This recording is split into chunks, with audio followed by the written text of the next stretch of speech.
Halo, Assalamualaikum warahmatullahi wabarakatuh. Nama saya Fikri Adam dari kelompok 2 ingin memberikan video pembelajaran kepada kalian semua. Di sini saya ditemani oleh Adil dan teman saya yang lainnya yaitu Lutfa. Mari kita lanjutkan ke video selanjutnya. Di video ini, kelompok kami akan menjelaskan tentang input device. Sebelum menjelaskan apa itu input device, teman saya akan menjelaskan apa itu komputer terlebih dahulu. Mari kita simak. Apa itu komputer? Komputer adalah alat yang dipakai untuk mengolah data menurut prosedur yang telah dirumuskan. Kata komputer pada awalnya dipergunakan untuk menggambarkan orang yang pekerjaannya melakukan perhitungan aritmatika dengan atau tanpa alat bantu, tetapi arti kata ini kemudian dipindahkan kepada mesin itu sendiri. Sedangkan pengertian komputer menurut KBBI adalah alat elektronik yang bekerja secara sistematis dan cermat untuk mengolah berbagai macam data. Dan menurut Y.C. Hamaker, komputer adalah mesin menghitung elektronik yang cepat dan dapat menerima informasi input digital, kemudian memprosesnya sesuai dengan program yang tersimpan di memorinya, dan menghasilkan output berupa informasi. Komputer sendiri terdiri dari beberapa komponen dasar. Yang pertama itu adalah hardware, lalu software, dan yang terakhir adalah brainware. Selanjutnya, kita akan menjelaskan tentang apa itu hardware. Hardware adalah suatu komponen yang terdapat dalam sebuah komputer dan dapat dilihat dengan cara kasat mata, serta mampu disentuh dengan fisik. Dan hardware ini terdiri dari input, proses, dan output. Input device adalah perangkat masukan pada personal komputer yang berfungsi untuk memasukkan perintah dari pengguna komputer, baik berupa perintah teks, gambar, maupun suara yang nantinya akan diolah kembali oleh perangkat processing untuk ditampilkan oleh perangkat penampil atau output device. Adapun macam-macam input yaitu keyboard, mouse, joystick, touchpad, flash disk, headset, printer, DVD room, dan masih banyak lagi lainnya.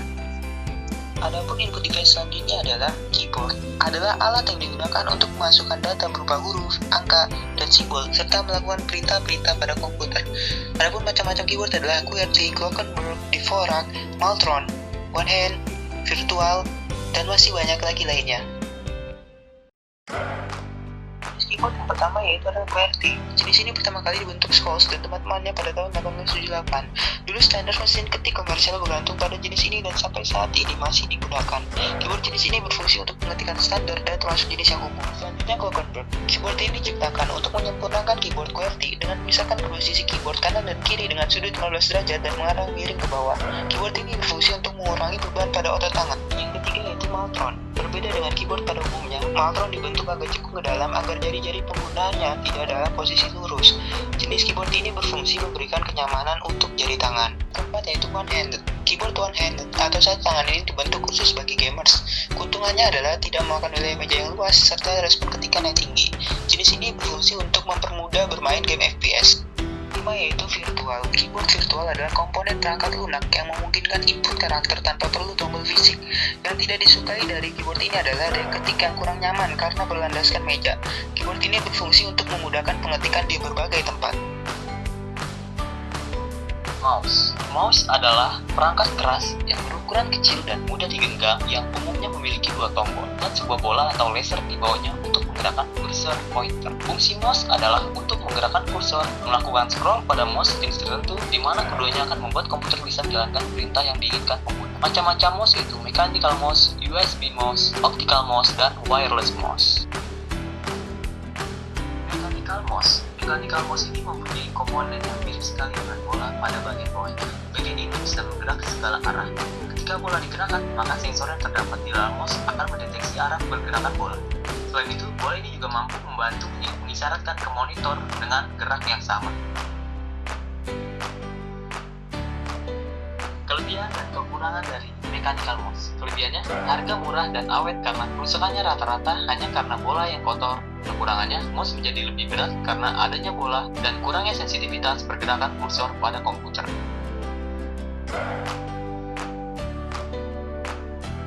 USB mouse. Mouse jenis ini sudah menggunakan port USB untuk menghubungkan mouse ke PC.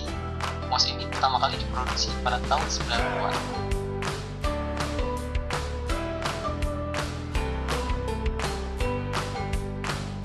Kelebihan dan kekurangan dari USB mouse. Kelebihannya, pergerakan kursor lebih tinggi, mudah untuk digunakan, cocok dengan komputer saat ini. Sedangkan kekurangannya yaitu mouse mudah goyang maupun lepas jika tersenggol, dan kabel tidak terlalu panjang. Optical mouse ini sudah tidak menggunakan komponen bola lagi, melainkan menggunakan sinar laser untuk mendeteksi pergerakan mouse. Teknologi dari optical mouse ini membuat kinerja menjadi jauh lebih presisi jika dibandingkan dengan dua tipe mouse sebelumnya. Kelebihan dan kekurangan dari optical mouse. Kelebihannya lebih ringan dibandingkan mouse trackball, dan kekurangannya harga lebih mahal dibandingkan mouse trackball. Wireless mouse. Mouse jenis ini tidak memerlukan kabel lagi untuk menghubungkan dari satu perangkat ke perangkat lain. Pergerakan mouse ini hanya menggunakan sinyal pergerakan melalui wireless yang diterima receiver device pada chip. Kelebihan dan kekurangan dari wireless mouse. Kelebihannya lebih simpel dan fleksibel digunakan di mana saja. Tidak membutuhkan alas khusus seperti pad, sedangkan kekurangannya harus mengganti baterai jika habis, harga lebih mahal, dan jika baterai akan habis, tingkat sensitivitas mouse akan melemah. Adapun input device yang selanjutnya yaitu joystick. Joystick merupakan perangkat keras berbentuk seperti tuas gigi mobil atau seperti stick konsol yang memiliki banyak tombol di dalamnya. Perangkat ini digunakan untuk bermain game pada komputer. Adapun macam-macamnya yaitu joystick rumble, joystick racing wheel, joystick extreme 3D Pro, dan masih banyak lagi lainnya. Adapun penjelasan lebih rinci mengenai macam-macam joystick, yang pertama adalah joystick rumble. Jenis joystick yang satu ini adalah jenis joystick yang paling sering digunakan oleh gamers karena dapat digunakan untuk game apa saja. Lalu ada joystick extreme 3D Pro. Jenis joystick ini merupakan jenis joystick berbentuk lonjong ke atas dan berfungsi khusus untuk game seperti pesawat terbang. Kemudian joystick racing wheel. Jenis joystick yang satu ini berbentuk seperti setir mobil, yang mana jenis ini hanya berfungsi untuk bermain game mobil balap saja. Touchpad. Touchpad merupakan sebuah alat penunjuk yang menampilkan sensor pada permukaan khusus yang dapat menerjemahkan gerakan dan jari-jari pengguna ke posisi yang diinginkan pada layar monitor. Perangkat ini ada pada laptop dan notebook yang memiliki cara kerja seperti mouse. Macam-macam touchpad. Trackball touchpad biasa digunakan pada perangkat komputer era generasi pertama. Trackball touchpad biasanya berjenis seperti bola untuk menggerakkan kursor dan terdapat dua tombol seperti pada mouse. Kedua, multi touchpad. Sama seperti touchpad pada umumnya, namun memiliki kelebihan pada sisi sensitivitas padnya. Dan masih banyak lagi lainnya yang belum kita jelaskan.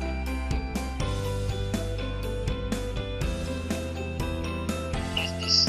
Flash disk adalah sebuah alat penyimpanan data eksternal yang dihubungkan port USB yang mampu menyimpan berbagai format data dan memiliki kapasitas penyimpanan yang cukup besar. Flash disk dapat menyimpan data secara permanen walaupun aliran listrik pada rangkaian flash disk diputuskan. Jenis-jenis kapasitas flash disk. Ada yang 512 MB, 1 GB, 2 GB, 8 GB, 16 GB, 32 GB, 64 GB, dan 256 GB, dan seterusnya. Webcam merupakan perangkat yang berupa sebuah kamera digital yang dihubungkan ke komputer atau laptop. Layaknya kamera pada umumnya, sebuah webcam dapat mengirimkan gambar-gambar secara live dari manapun ia berada ke seluruh penjuru dunia dengan bantuan internet. Kamera ini dibuat tahun 1991 oleh Quentin dan Paul yang kemudian baru dapat dihubungkan ke internet pada tahun 1993. Fungsi webcam untuk berkomunikasi, belajar jarak jauh, dan meeting jarak jauh. Jenis-jenis webcam, serial dan paralel port webcam. Saat ini webcam ini sudah sangat susah untuk ditemukan karena merupakan seri tua dan tidak diproduksi lagi. Selain itu, webcam ini menghasilkan kualitas gambar yang rendah dan frame rate yang dihasilkan juga rendah.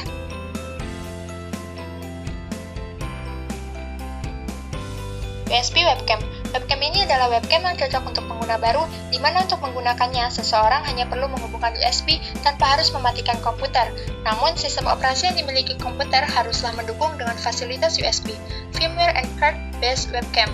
Ini merupakan teknologi video capture device, namun harganya cukup mahal, akan tetapi menghasilkan kualitas yang bagus.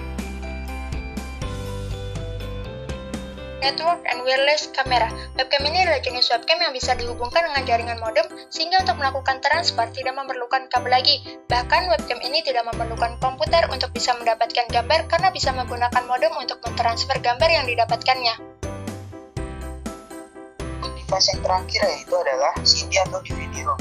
CD atau DVD-ROM merupakan perangkat yang digunakan untuk membaca data atau program dari media penyimpanan data CD atau DVD. Pada PC, Anda bisa memasang alat ini di CPU, sedangkan pada beberapa laptop tertentu sudah tersedia di dalamnya yang bisa dibuka pada bagian samping. Untuk fungsinya, CD-ROM digunakan untuk melakukan penginstalasian sebuah operating system atau software lainnya. Fungsi lain dari CD atau DVD-ROM ini adalah untuk membaca data dari CD atau DVD dan memburning data ke dalam CD atau DVD. Secara garis besar, CD-ROM dibedakan menjadi dua. Yang pertama adalah ATA atau IDE, dan yang kedua yaitu SCSII. CD atau DVD ini juga terbagi menjadi dua jenis, yaitu R dan RW. Adapun perbedaannya yaitu CD-R merupakan tempat penyimpanan data permanen dengan kapasitas 700 MB, sedangkan CD-RW merupakan tempat penyimpanan data berkapasitas 700 MB. Lalu DVD-R sama halnya dengan CD-R, tetapi DVD-R memiliki kapasitas penyimpanan yang lebih besar, yaitu sekitar 4,6 GB. Adapun perbedaannya dengan DVD-RW adalah hanya dari segi penyimpanan data. Nah, teman-teman, tadi itu adalah penjelasan tentang input device dan contoh-contohnya. Mungkin masih banyak lagi contoh-contoh input device yang belum sempat kita bahas dalam video ini, seperti scanner, touchscreen, digital kamera, pen light, dan lain-lainnya. Terima kasih telah menonton.